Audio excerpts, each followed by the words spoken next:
Welcome back to Talkville, the ultimate Smallville rewatch podcast. Shout out to Jack, where each week we go back, watch an episode of the show, and discuss it with fans like you. We're having a good time. Some duds this year and some good ones. And this one, I have a feeling we're going to have some good things to say. And we really appreciate our patrons who support this podcast and keep it going. If you're really loving the show, support us, patreon.com/talkville. Become a patron. Some patrons get to come on the show and talk with us, like we'll have one today. And sometimes we have great guests. And there's so many other perks, and you keep this podcast going. So patreon.com/talkville. Picture it like a streaming service, just a cheaper one. If you didn't get a chance to call in our hotline, leave a question for this episode, make sure you do it for future ones, and all that info is all in the show's description. You can go to my Instagram at the Michael Rosenbaum, my link tree. It's got everything. It's got what cons Tom and I are going to, the Smallville con, Rose City, Tampa Bay. I don't know if Tom's going. I am going. You are going. Great. Yeah. We got Smallville Nights there too. I just saw the contract yesterday. We were doing Smallville Nights. It's going to be, Tampa's a big show too. So get your tickets now for Smallville Nights. I like it. My book is available on pre-order. It is The Talented Farter. And there it is. It's a hardback. It's a sound book. It's incredible. It really is amazing.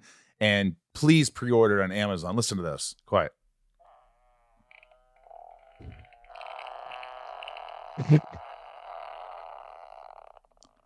Beautiful illustrations. It's about a kid. Is that a T-Rex? It's really beautiful. I mean, colorful. The kids are going to love it. You're going to love it. Please. The Talented Farter is available on Amazon for your enjoyment. I can't wait to get my signed copy. Yes, you will certainly get one, Thomas. Well, I'm going to send you one so you or can should post... I say stained copy? A stained copy. Well, your quote's on the back of it. It says, I'm in the book. An insight into the bowels of a genius, Tom Welling. You're right there, baby. That's not bad. Without further ado, let's get into it. Season 5, episode 7, Splinter. Title, Splinter. James Marshall directed it. Writer Stephen DeKnight. Good job. Guest star James Marsters as Milton Fine. Synopsis. The small prick of a new mysterious meteor rock causes Smallville's biggest liability to get paranoid and fatally threaten those closest to him. All the while, Lex Luthor versus Kent political battle begins, sprouting seeds of deceit and betrayal. So a couple of things I want to say real quick. First of all, everybody looked fantastic. Like, everybody looked really good. I mean, everybody looks good on Smallville, but for some reason, however they did it, everybody looked great. And this is one of the few episodes where the entire episode had a tone underneath it, like a frequency of menace. And I think that helped the episode a lot. It was an episode that I felt like every single second counted. And that's not always the case. Yeah. There was no wasted time in this one. It was great. This episode opens with Lana's newfound fascination with astronomy as she analyzes showers that destroy the town of Smallville. Good boyfriend Clark interrupts her studies with chow mein. Lex interrupts their lunch date by sending a package containing a mysterious new meteor rock. It's a cool looking rock. It is a cool rock. After Clark cuts his finger on the rock, he flees home. On his trip back, he experiences some atypical Kansas road rage as a mysterious black SUV tries to run him off the road. This culminates with Clark's pickup truck flipping 7 times and him receiving a mysterious call on his flip phone from someone claiming to know his secret. So can I ask you a question? Is there any evidence that Milton Fine is a shapeshifter, like he can look like other people? Because I feel like there were scenes in this morphed. And so I think some of the things that Clark sees that he, there's a scene that we'll get to with Lionel and Jonathan. I wonder if that's Milton Fine playing those scenes out in front of Clark to help him get more crazy. I don't know. It makes sense. I mean, I originally thought at this point, I thought it's got to be Milton Fine. Because Milton Fine came out of the ship in that for the first time we see him. Yeah. There's something dark about him. So I knew something was going to come out. So he's kind of lingering in my mind. Like, there's something with this Milton Fine guy. With hindsight to how this episode plays out, did Clark just flip the car with no one else around? I'm not sure I understand that. Was he paranoid, but there wasn't anyone there? And he, oh, yeah. I get you, because he's seeing things. And at this moment, we think it's somebody, a car. But later on, we see that it's paranoia. So... well, and he just got cut, so this is the beginning of the paranoia. So could it all have been just in your mind? Over on the farm, Jonathan gets aggro, reacting to local politics, and creeps closer to running for office, even though Martha warns him it will draw unwanted attention to their family. That's why Martha's not running. Yeah, that's why. Exactly. I just like the idea of Martha running for office way better. I know we talked about it last week, but like. I like it. I can't let it go. I know. All right, the next day, Vote Kansas A&M, Clark is in class learning about backstabbing as Professor Fine foreshadows the idea of duplicity. As Clark tries to leave, he opens up a kryptonite booby-trapped backpack and gets another cryptic threat. In the quad, Professor Fine tells Clark he's being followed by the same black car and begins to cast suspicions on Lex Luthor. It said on the screen, it said, I know how to kill you. Is that what it said on the screen when he was looking at the screen? Yeah. Oh, did it? Yeah, I didn't right. Uh, catch that. I know how to kill you. I like that. I think that was pretty cool. But I also think James did a great job in this episode. I mean, he always does great, but he's great. This one nailed it. I think he directed Thirst. James Marshall? Yeah. Oh, I meant he was talking about James Marsters. Well, James did. Oh, James Marsters. Yeah, because Marshall killed it. But episode. Both of them nailed it. Yeah. Everyone with the James Mars was great in this episode. Clark heads to the Daily Planet to enlist Chloe's aid in finding the crazy driver. She doesn't think Lex would be so sloppy. Speaking of sloppy, Clark proceeds to snoop through Chloe's email and questions her about email conversations with Lionel Luthor. Snoopy. Very Snoopy. Back in Smallville, Lana visits Lex to thank him for the cool pet rock. Lex tells Lana that he has no idea what she's talking about, and in turn, she flips his unawareness against him and questions why he's lying about the big black spaceship. I really like this scene. Lex tells Lana that everything he has done is to protect her, inclusive of Clark's stalker room, the testing on dogs, turning her sorority into vampires, and causing her to get trampled by a horse, to name a few. Lex eventually caves in and takes Lana to see the big black ship. She comments on how smooth the big black spaceship is. And the real motivation is Lex's willingness to ask for her help now. I really love this scene, that he finally says, all right, you know what? I want to prove to you that there's a reason behind all this and why I couldn't tell you. And he shows her, and she still calls him out. And I don't know how grateful she is, but I thought that was pretty cool. I thought that that relationship is growing in a weird way. It's also a great scene because at the end she's like, "You want to reveal this to me, or is it because I'm the only other person who's seen this?" Right. And it was well written. There's always a reason. Over on the farm, Lionel Luthor makes an appearance for the first time in a couple episodes to go behind his son's back and offer support for Jonathan's lofty political aspirations. Eavesdropping nearby, Clark's paranoia seems to be actualizing as he hears Lionel tell Jonathan that he knows all about Clark's secret because of Chloe, and then attempts to buy off Jonathan with what looks like a few grand. Mm-hmm. Yeah, that was a great scene. That was like, from his POV. I do remember as Clark is sort of like witnessing it, I remember both Johns doing the scene so I could watch it, which that doesn't always happen. And they both insisted that they would play the scene for me to watch off camera. And I think when you see Clark watching, he is watching. It's not pretending. Yeah. So it's those guys are great. I really love how they slowly make you look worse and worse throughout the episode. Yeah. By the end, you look like you're a drug addict, like a meth head. And I really loved the look. I loved your kind of distraught that you just sense that you were on edge and you weren't together. And I loved it. Your performance and the makeup and everything really shined. That was important. Yeah, I think this is a shout out to Natalie, who I do remember later on in the episode, I'm sweating. And I remember being on set and her, I was kind of thinking about what I'm doing, and she just like hits me with the spritzer, and I was like, "What are you doing?" And she's like, "Well, in the scene, there's a progression to," and I was like, "Oh, great idea."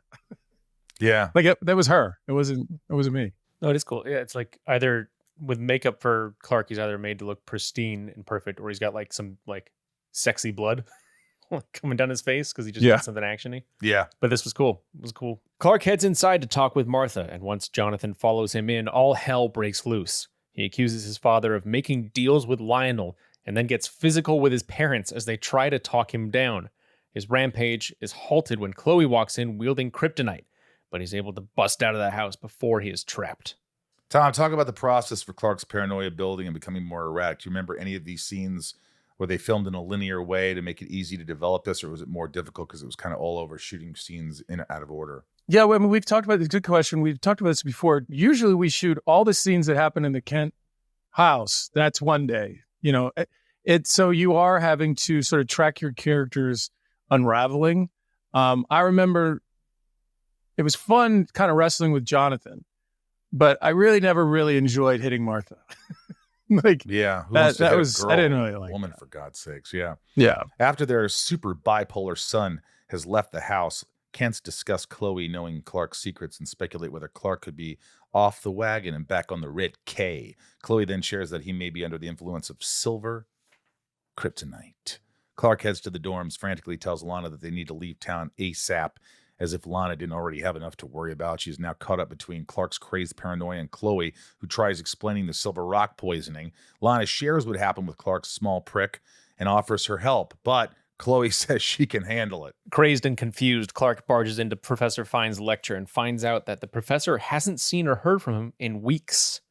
As Fine leaves, Clark walks into a mysterious room and is face to face with all sorts of creepy, traumatic fears of his. Based on how this episode ends, do you believe Fine here? No, I don't think so. He's very good at playing it, but I still was like, huh. Lana leaves campus to head to Luthor Mansion and accuse Lex of meddling in a relationship with Clark out of jealousy. Lex again claims to have zero idea of what the hell she's talking about, the big black spaceship, and tells her that he's already revealed his hand by showing the spaceship. For someone who gets accused and questioned by Lana a lot, it's surprising he would share the ship finding with her. The talent is one thing, but sharing this is a little bit crazy, isn't it, guys? Well, I guess he had to prove to her, give her something. It's good. It's good TV. I like it. He reassures her that his best people are going to work on a cure for Clark. Outside Luthor Mansion, Clark plays Peeping Tom Welling as he witnesses Lex take the conversation in another direction and plant one on Lana. Mm-hmm. That was the first time I ever kissed Lana or even Kristen. Or Kristen. Yeah, it was awesome. Anyway, yeah, it was odd because it was like, wait, what's going on? Oh, but it's just in his eyes. Okay. Soft, supple lips. Go ahead, Ryan. I'm sure she'd say the same about you. Michael, if you don't normally read scripts, are you just completely lost in an episode like this? Like if you this episode I had to read the script because it kind of intertwines and so I would read it, but because I realized, I'm in these scenes, what's going on, and then I would read it. So I would read them sometimes. Yeah, because you'd be like, why am I kissing Lana? And to Ryan's point, I put $100 down that Kristen doesn't remember doing this. Yeah, of course. I don't remember it either. As much as Michael remembers. I don't remember it. I don't remember it. I was shocked when I saw it because I hadn't seen it. This sends Clark over the edge as he turns full psycho by cutting the power to Luthor Mansion, taking out the Luthor Corp security, and confronting Lex. Clark believes Lex's fascination with him was a means for Lex to groom Lana. He then proceeds to disarm Lex and toss him 50 feet across the room. Now that the cuckold is out of the picture, Clark tries to reunite with Lana. However, she is completely spooked and tries to run away. To no avail, Clark hunts her down and tries to reason with her through a choke slam. Throwing Lex down the hallway, I mean, I really went down that hallway. That was a good stunt. That was like, I mean, they really, that stunt, man, it was good. It was, I don't think it was me. Is that the kind of thing where they like yank a rope? I think they have some kind of like thing where they probably had a wire on that and they just pulled him across. Yeah, I would think so. Yeah, I really like this scene because I'm watching it and sort of like what Bryce said earlier about, watching all these episodes and sometimes you're actually caught up in it. I got kind of caught up in this scene. Like, I'm proud of our performance in this scene. Like, I really like it. I think we did a great job in this one. Yeah, I enjoyed it too. This is cut short when Professor Fine shows up and orders Clark to stop. After he avoids Clark's super speed, Clark accuses him of being in cahoots with Lex. Then it's an all-out super fight. Fine gets the upper hand, and as he stands over Clark, he reveals that he's also Kryptonian right before using some sort of device to remove the poisonous Splinter that was causing him to go insane. All this resolves. This is just one of the episodes where you got to ask, how is Clark going to explain his way out of this? Well, I mean, when he throws Lex, it wasn't like, Lex is going to say, well, you super threw me. I guess he's just kind of... Oh, Lex doesn't remember.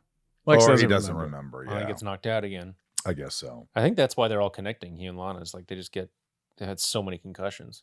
They're just traumatically bonded. I think you're probably right. That evening, Lana gets another mark on her punch card into Smallville Medical as Clark and Chloe pay a visit to her.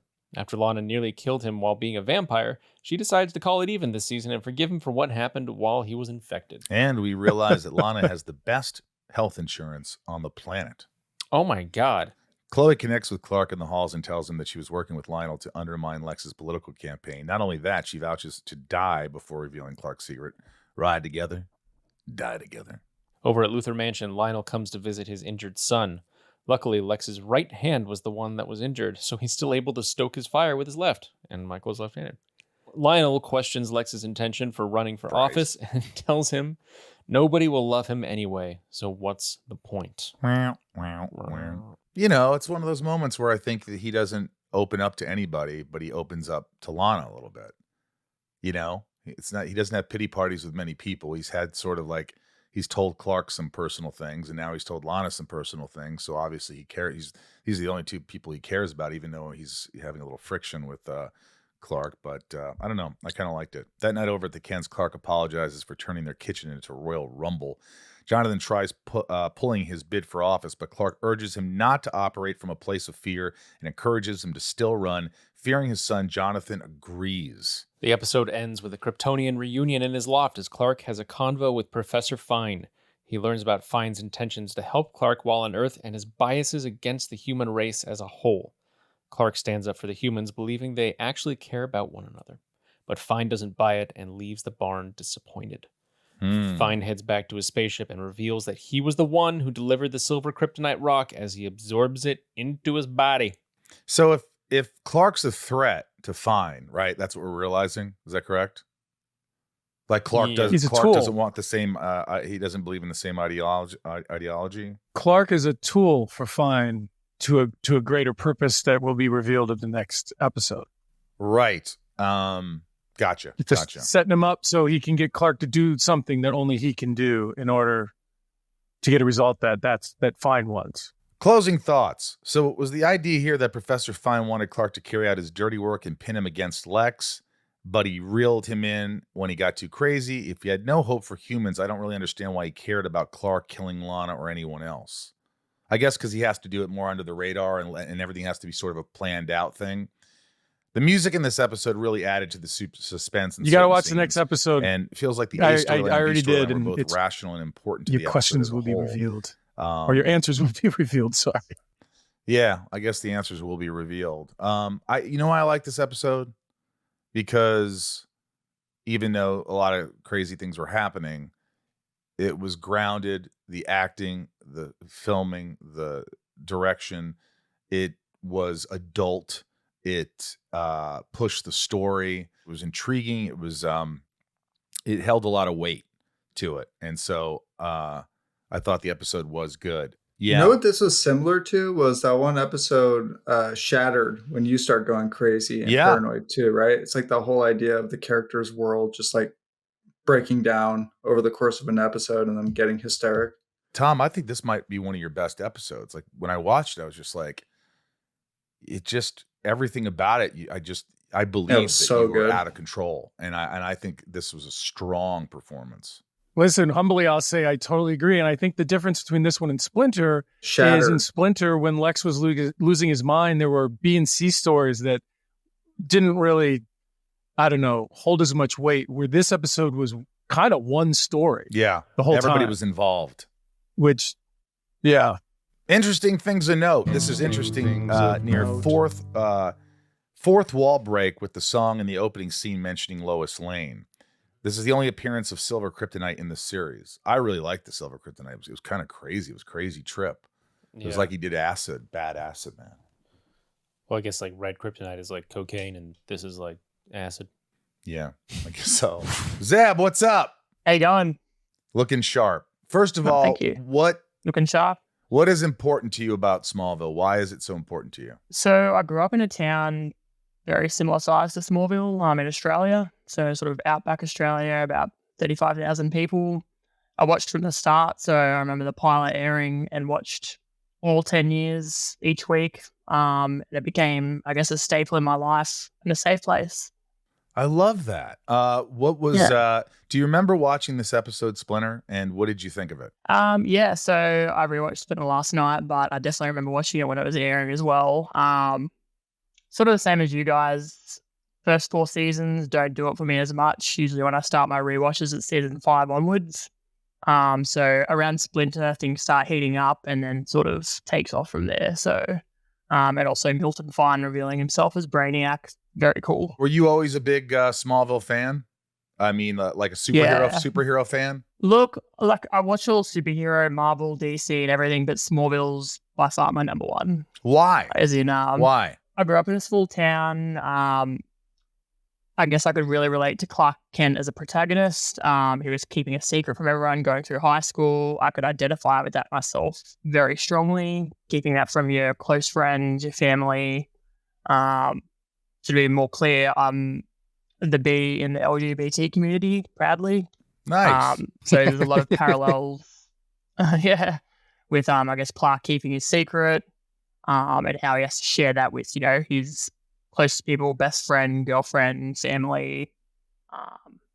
Creates that cognitive dissonance where you've got sort of 2 separate identities and you have to manage both at the same time. So you never really sort of nail either one. Well, hopefully you don't have to hide your identity anymore, or your beliefs, or your interests, or anything. It's hopefully you're able to be open and say, hey, this is who I am, and maybe if Smallville helped that, then cheers to the show.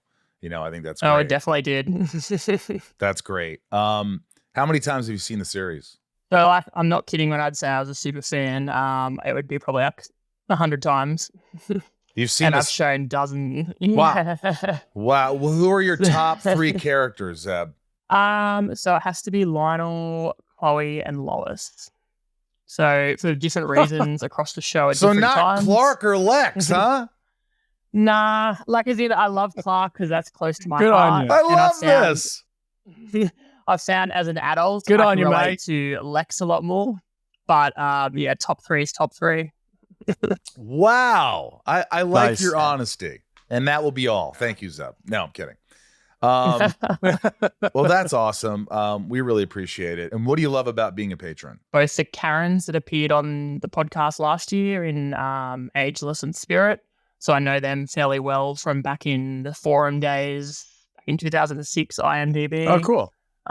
So I was only a teenager, but we'd talk online, discuss Smallville, and we've kept a friendship all these years, I guess. And they strongly encouraged me to sign up for this. Just know that it's a random pick. We don't choose these patrons.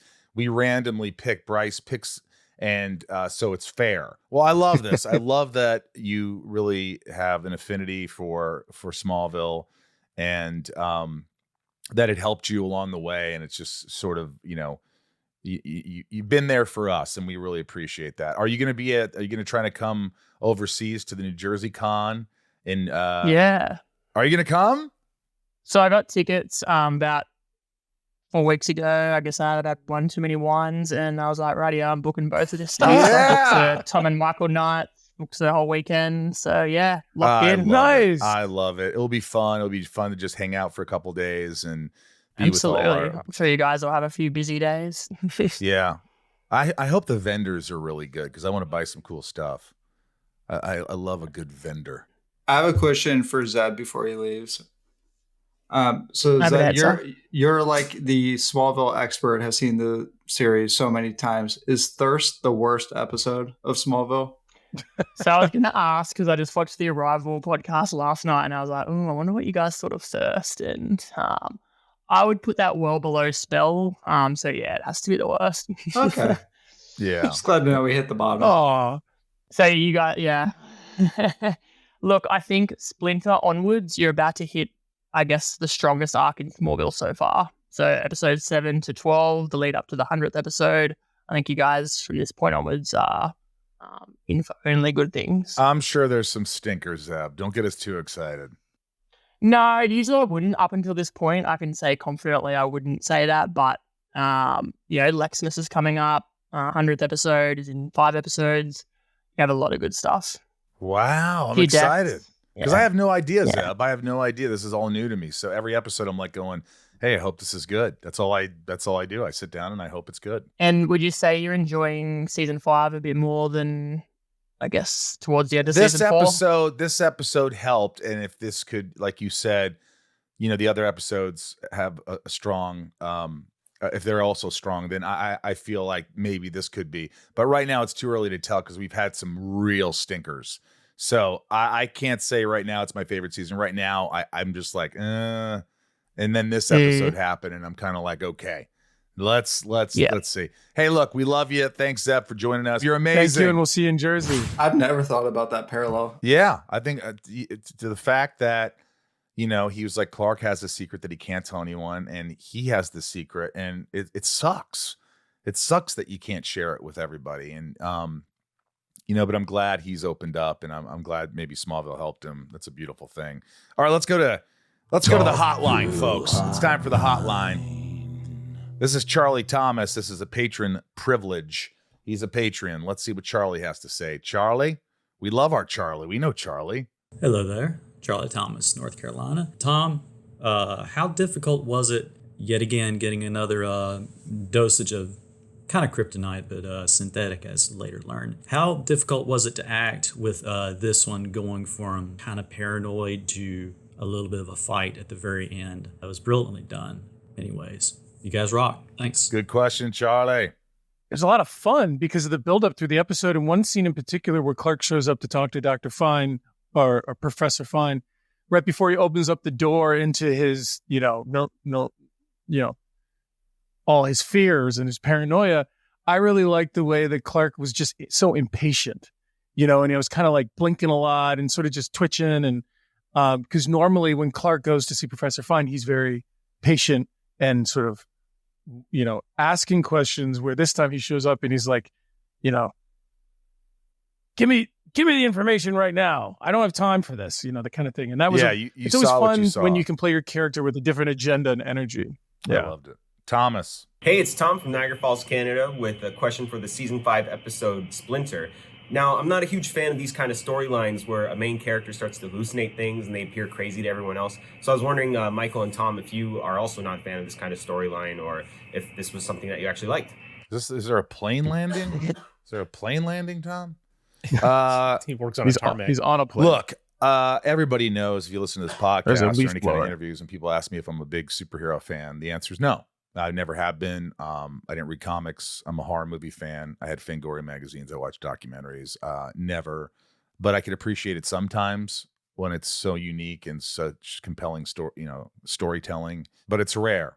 To me, a lot of these things kind of blend together. They're all the same thing. They're the same story told with different characters. And I did love, that Smallville was the story before the story. But Tom, how about you?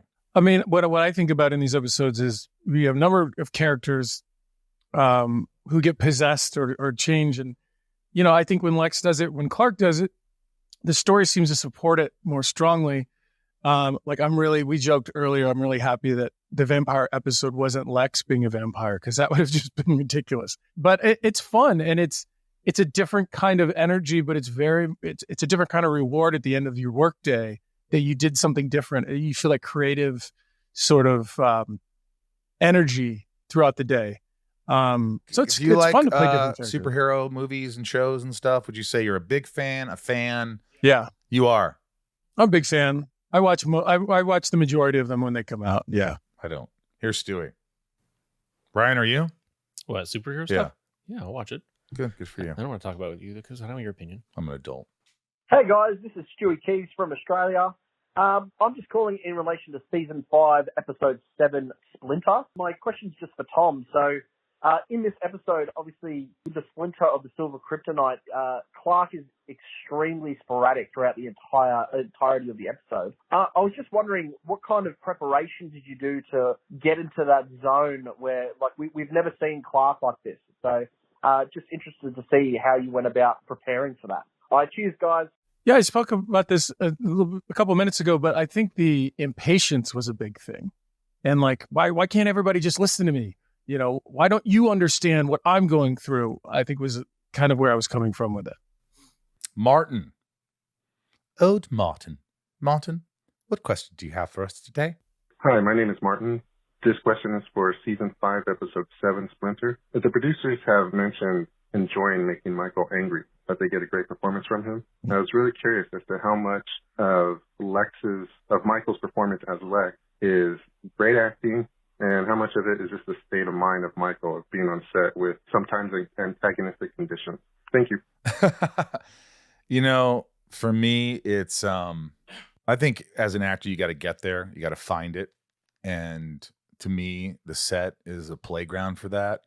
You have to, it's also a gym to work out in, but you don't have the time to really work it out on set. So you have to do a lot of the work.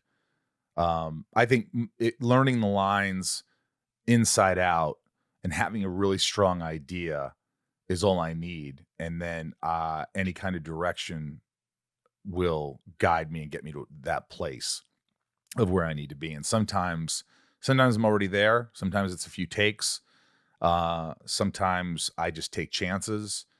I don't want to give them the same thing over and over and over and over. And I think good direction helps me a lot. Simple direction, like Greg Beeman would say, I need to see more intensity. And I need you to listen to him on this line for a few beats. Just give me two beats, 2 notes, not 10. And then the next take, if you have something else, 2 more notes. But good direction is everything. I really think that is.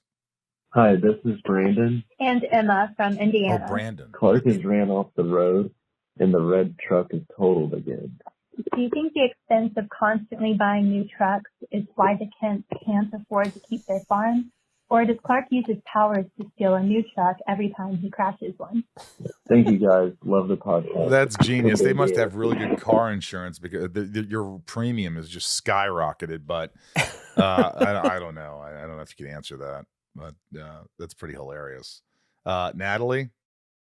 Hi, this is Natalie from Michigan. I've had a question for the episode Splinter. So throughout this episode, Clark interacts with other characters that he has some sort of altered reality of what is actually happening.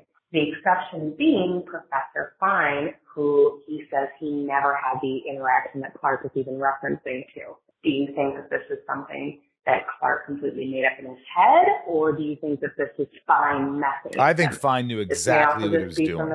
I knew Fine was absolutely 100% giving him that. He knew exactly what this would do to him, and it did, and he got to mess with him a little bit. Don't you, Tom? Yeah, and to play on Clark's insecurity about his other relationships, it helped foster a closer relationship with Fine so that later he can get him to do something that he needs Clark to do that only he can do, which we'll find out in future episodes. But yeah, he knew what he was doing from the beginning for sure. And I dug it.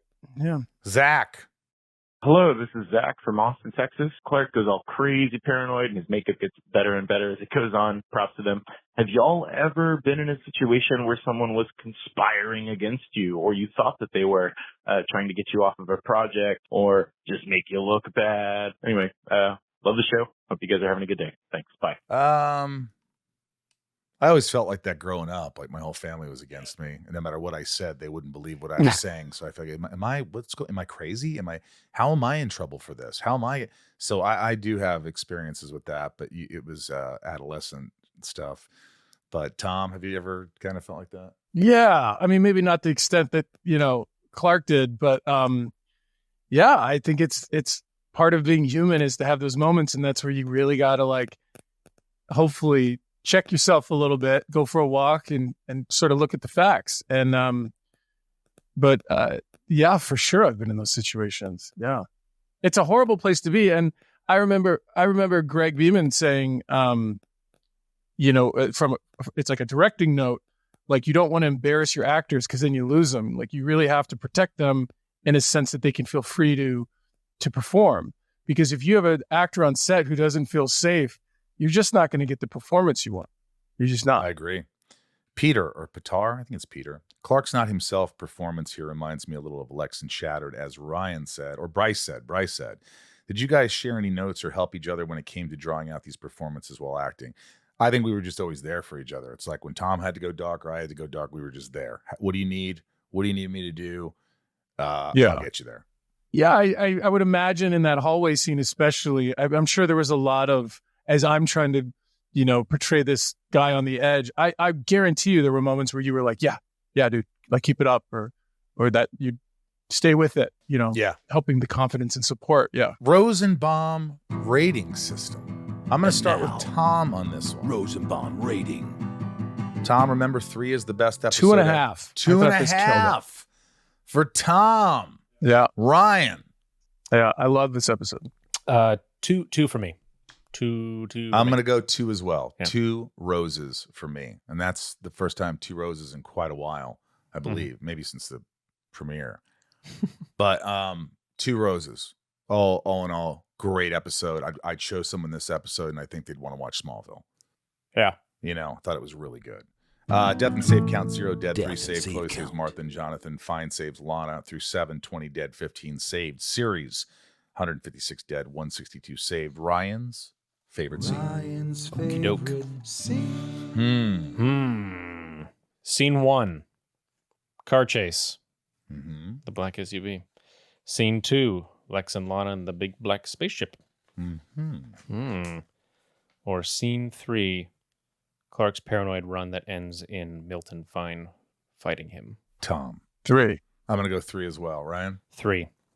Yep, those 2 were easy. 2 episodes, easy. It was a long sequence, but I mean, I could have just said the super fight, but there was so much leading up to it that was just, the whole thing was just one big old. Well, before we end this episode, Tom and I had a conversation, and we're doing the New Jersey Con in October for Smallville. That I know you're all going. And Tom and I would like to reach out, Ryan, and tell you that we will take care of your coach flight and my middle seat and your hotel room for the weekend. Well, that's very nice. Thank you. So, if you want to come, I do. I would. You very can much say like no. To come. Well, great. So I'll tell them when they book my flight to have you, just fly with me. Okay. Or something like that. We'll go on a Friday, or maybe a Thursday. We'll work it out. Probably a Thursday. Yeah. I got numbers for you so I can get points and pre-check. Oh, beautiful. All right, that's it for the episode. Stick around next week as we keep to ourselves and talk about season 5, episode 8, Solitude. Let's take the discussion online. Let us know your thoughts on the episode over on our socials at Talkville Podcast or Talkville Pod. Show support for the podcast by joining patreon.com/Talkville. Please, if you want more information, go or hotline. It's all in the description. My Instagram at the Michael Rosenbaum, Linktree, Cameo, Cons, the new fart book, and Rosie's Puppy Fresh Breath are available. Check it out, and we love you. Remember, folks, always hold on to Smallville. And we can't forget our patron privilege, our patron shout outs, because we love you. Patreon.com/Talkville. If you want your name shouted out in every episode, we love you equally, no matter where your name is here. You give so much support and so much love. So here we go. Leanne P., Raj C., Tom, Santiago M., Thomas, Tom Turner, Shane W., Sophie M., Betsy D., Abby P., Ray, Hadada, Karen Apple M. 99 more, Leilani N., Brett G., always hold on to Smallville, Estevan G., Charlie T., Garrett W., Bob K., Tom Ed, and Jason W. Osama A., Glenda W., Lana rhymes with Banana W., Nancy D., Brian G., YVR Grips, Anna M., Amanda R., Teddy 127, Michael P., Ryan R., Jordan M., Randy B., Craig G., Jor-El. And we can't forget Heather and Greg. I made Talkville, Say Butts, Brian H., Eric K., Kristen B., Darth Achilles, Finky, Early is all in time, Mrs. Clark Kent. Damn, who's that? Jeanette E. and Deadvid. General Zod, Theodore, Jem and J, Doug R., Tommy Z. Boston 68, Ken the Limerick Guy, Corey L., Mr. Home Arcade, Jesse C., Claire M., D. Brown, Karen Era M., Jules M., Eldon Supremo, Leslie V., Brian P. McBurts, Ginger Moose. Please remember Janice from North Carolina. Christoph S., Michelle M., Amandolin, Jessica B., Sebastian. Amandolin. I used to play that in high school. Sebastian F., Wolfie, Dak Flando, Matthew and Lincoln B., and Breyer. And Jessica B. We won't forget you. Charlene A., Marion Louise L., CGO, Cindy C., Nikki L., Shannon Phil Fannin, Tina E., Matt Rick, Jen T., Randy S., Cassie B., Brad A., Felicia R., Danny Mo Mirabel, JS, Mary K., Rachel D., Steve, and Nate Danger. When you're rich, you aren't crazy. You're eccentric. Rosenbaum fan Sammy Sharman. I love your stuff, Sharman. Carrie Ann, the Alexander Castle, Daryl E., Jenny B., 76, Anna B., Monica T., Jeffrey K., Pip Kenobi. Katja C., previously on Smallville. Matt C., Keith B., Major Paradox, Cookie K., Justin, patron saint of Smallville, Libertaria, Danny Z. from Cleveland, Biagio C., Cal L. 38, Felicia B., Lady J. the Salty Ham, Murphy C., David L., Madison H., Mika, or Micah J., Tori H., JD Turkleton, Kelowna A., Zeb R. The Wicked Stepdad. My Pups Lex, Shelby, and Kara. Natalia. Dr. JCA. Red Blue Blur 8. Dr. G or DRG. Dominic D. Brandon C. N. Ned L. Flirtatious B. Per 6. Kurgan K. Go Henker. Okay. Naman L. Gorgeous TV. Smallville for Life. And Bobby B. Couldn't do this podcast without you, period. The end. We love you all. Thanks for supporting us and continue to do so. And we'll see you next week. Thanks, Tommy. Thank you, sir.